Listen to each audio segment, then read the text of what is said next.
Doctor আৰু কৈছে তাই আৰু অলপ সময় কলম পালে তাই ঘটোৱাটো ভাল হৈ গ'ল এই ঘৰৰ পিঠাত চিধা তাই গৈ লৈ বুলি ৰাস্তাত ৰাতি পেলাই থৈ গৈছে ঘটনা এটা দেখি তাই ইয়ালৈ লৈ আহিলে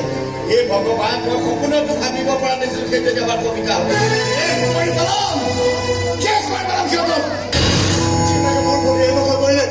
যিবিলাকে আমাৰ এই সৰ্বনাশ কৰিলে কাকো সোধানেৰো মই কাকো সোধানেৰো আৰু এটা কথা কৈছে তাই বাৰে বাৰে এটা নামে মুখলৈ আনি আছে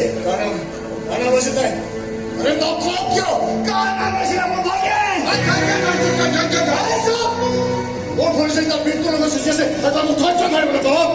জনাই চাৰ খাই কৰিব যাবকে মিথুন পূজাৰ বৰুৱা তাৰমানে চিন্ময় পূজাৰ বৰুৱা এই নানা পিছাত খাই তই ইয়াতে থাকি মোৰ পৰিচয় স্বামী আহি আছো মই ডিঙিত ক'ত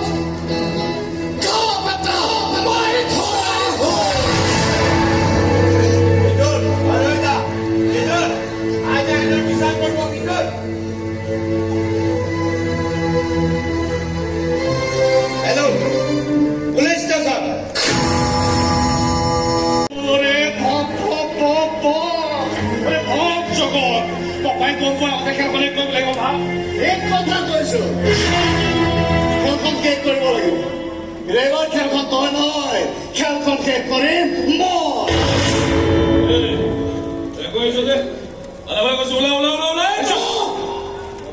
পৰিচয় কল্পনা কৰিবলৈ নহয় কিন্তু এইবাৰ কল্পনা হ'ব চক্ৰৱৰ্তী নহয় পূজাৰ বৰুৱা মিথুন পূজাৰ বৰুৱা আৰু এই মিথুন পূজাৰ বৰুৱাৰ নাম শুনিলে ভাল ভাল মানুহৰ কাপোৰ লেতেৰা হয় তই মোৰ শেষ কৰিবি এই জগত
কবিতা গ'লে হ'ব ভাল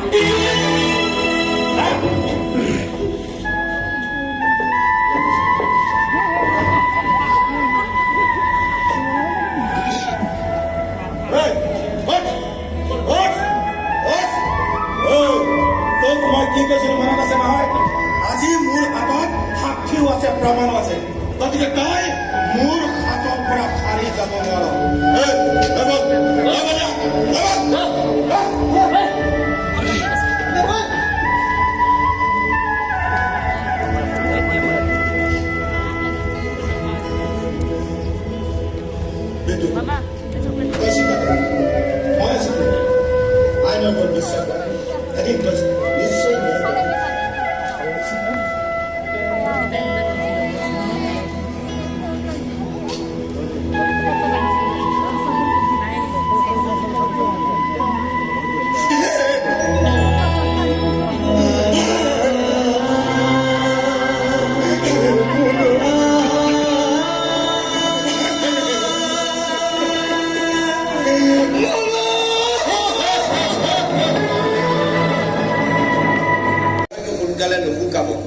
কিন্তু তাইক আৰোগ্য কৰিবৰ কাৰণে আপুনি যিমান চেষ্টা কৰিছে যিমান সহায় আগবঢ়াইছে তাৰ কাৰণে অশেষ ধন্যবাদ ছাৰ অশেষ না না না না অকল ধন্যবাদ দিলে নহ'ব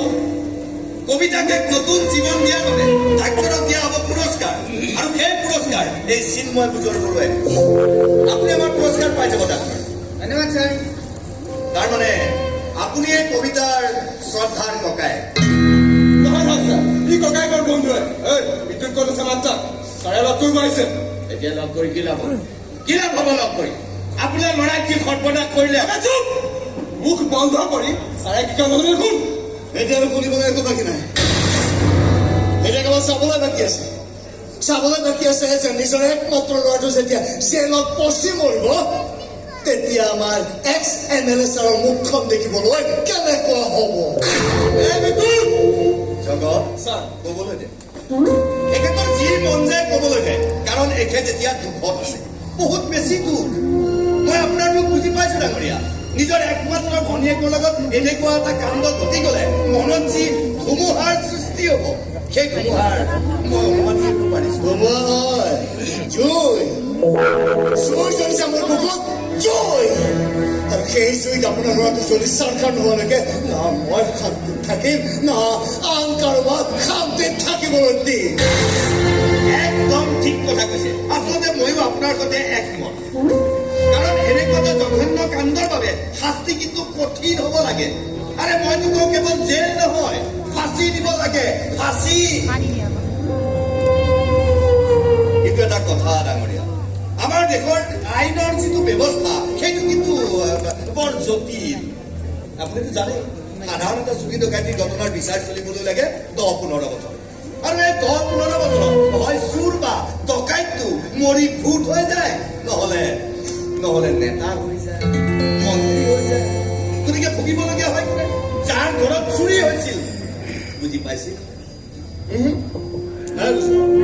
কাৰণ আপোনালোকৰ দৰে শিয়ামবোৰৰ ভাষাবোৰ আমাৰ দৰে সাধাৰণ মানুহে বুজি নাপায়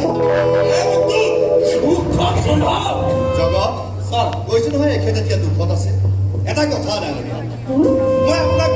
ইমান সন্মান দি কথা কৈ আছো আৰু আপুনি মোক শিয়াম বুলি কৈ আছে। ভাল নালাগে একদম ভাল নালাগে আৰু মোৰ যেতিয়া বেয়া লাগে তেতিয়া এই চহৰখনৰ কাকো মই ভাল লাগিবলৈ নিদিম